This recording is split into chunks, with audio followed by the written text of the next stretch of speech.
బీజేపీకి మధ్యప్రదేశ్, బీహార్ ఈ 2 నియోజకవర్గాలు లేదా ఈ 2 స్టేట్లు ఇప్పుడు ఒక గుణపాఠం. చాలా మంది అంటున్నట్లుగా బీజేపీ పతనం వైపు వెళ్తుంది. ఇదే పతనం. ఎందుకంటే అధికారంలో ఉన్నటువంటి పార్టీ ఉప ఎన్నికల్లో ఓడిపోవడం అంటే ఒక నియోజకవర్గాన్ని చూసి అంటే అన్నం ఉడికిందో లేదో తెలియడానికి ఒక మీదకు చూసినట్లుగా ఉప ఎన్నికల్లో ఏ నియోజకవర్గం అయితే అధికార పార్టీ ఓడిపోద్దో అది అన్నం మెతుకు లాంటిదే అని కొంతమంది విశ్లేషిస్తున్నారు. దీనికి నేను ఏకీభవిస్తాను. ఎందుకు అంటే మనమే అంటాం అన్నం ఉడకడానికి మొత్తం పట్టుకోవాల్సిన అవసరం లేదు ఒక మీదకే.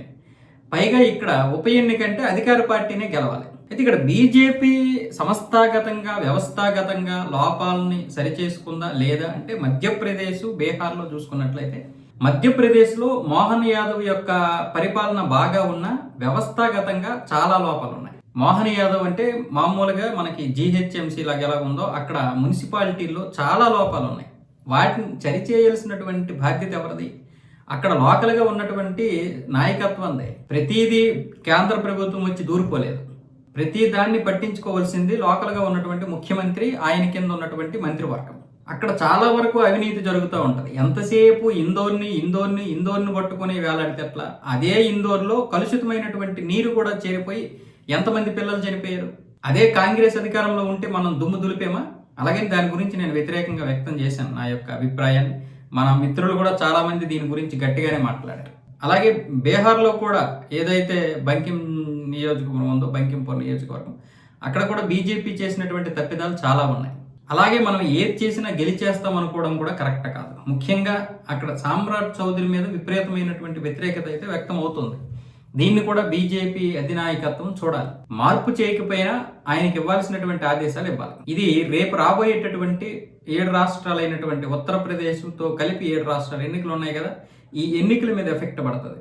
ఇప్పటి నుంచే ప్రతిపక్షాలు పక్కా ప్లాన్తో ఇవన్నీ చేస్తున్నాయి. ఇక్కడ ప్రశాంత్ కిషోర్ గెలిచినా లేదా అక్కడ కాంగ్రెస్ అభ్యర్థి గెలిచినా ఇవన్నీ కూడా రేపు ఉత్తరప్రదేశ్లో రాబోతున్నటువంటి ఎన్నికలకి వాళ్ళు ఉపయోగించుకుంటున్నటువంటి ఈ నియోజకవర్గాలు, ఈ ఉప ఎన్నికలు వాళ్ళు పక్కా ప్లాన్ తోటే అందరూ ఎలాగైనా సరే గెలవాలని చెప్పి అక్కడ ఉన్నటువంటి స్థానికులు కొనేశారు. కానీ బీజేపీ అది చేస్తే తెలివి, కాంగ్రెస్ వాళ్ళు చేస్తే చండాలమని మనం అనకూడదు. అది వాళ్ళ వ్యూహాత్మకమైనటువంటి విజయం. దాన్ని గమనించాలి. అయితే ఇక్కడ బీజేపీ ఆ మాత్రం తెలియదా? ఉప ఎన్నికల్లో ఓడిపోతామా లేదన్న విషయం తెలియదా అంటే బీజేపీకి తెలుసు. కానీ ఏమీ చేయలేనటువంటి పరిస్థితి. చేతులు కాలేక ఆకులు పట్టుకునేటువంటి పరిస్థితి కావచ్చు, లేకపోతే ప్రతిపక్షాల యొక్క దీన్ని నాడీని గమనించడానికి లేకపోతే నాడీని పట్టుకోవడానికి ఇది ఒక మంచి అవకాశంగా బీజేపీ వదిలేసి ఉండొచ్చు. ఏదైనా కావచ్చు. ఒకవేళ బీజేపీ గెలిచినా సరే వీళ్ళు ఈవీఎంలు అంటారు. అదే బీజేపీ ఓడిపోతే వాళ్ళ బలం, గెలిస్తే వీళ్ళ బలం. ఈ బీజేపీ ఓడిపోయింది అనుకోండి అది వాళ్ళ బలము, అదే బీజేపీ గెలిస్తే ఈవీఎంల బలం అంటారు. అంటే చేతగాని మాటలు మాట్లాడేటటువంటి అభ్యర్థులు ఉన్నారు అటువైపు.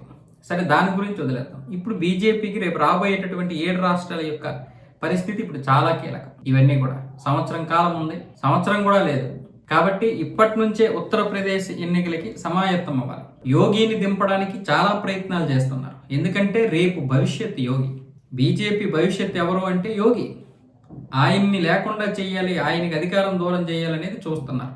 ఎందుకంటే మోదీ ఉంటేనే ఇలాగా. రేపు పొద్దున్న మోదీ 15 సంవత్సరాలు అయిపోయిన తర్వాత దింపేస్తారు. అంటే ఆయనకి రాష్ట్రపతితో లేకపోతే ఇంకేదో పదవి ఇచ్చి కీలకమైనటువంటి బాధ్యతల్లో కూర్చోబెట్టడమో లేకపోతే ఏదైనా చేస్తారు బీజేపీలో. ఇంకా మిగతా వాళ్ళు ఉన్నారు కాబట్టి ఇప్పుడు యోగి ఆదిత్యనాథ్ వచ్చాడంటే ఇలా ఉండదు. ఎందుకంటే ఆయన మోదీ అంత మంచోడేం కాదు.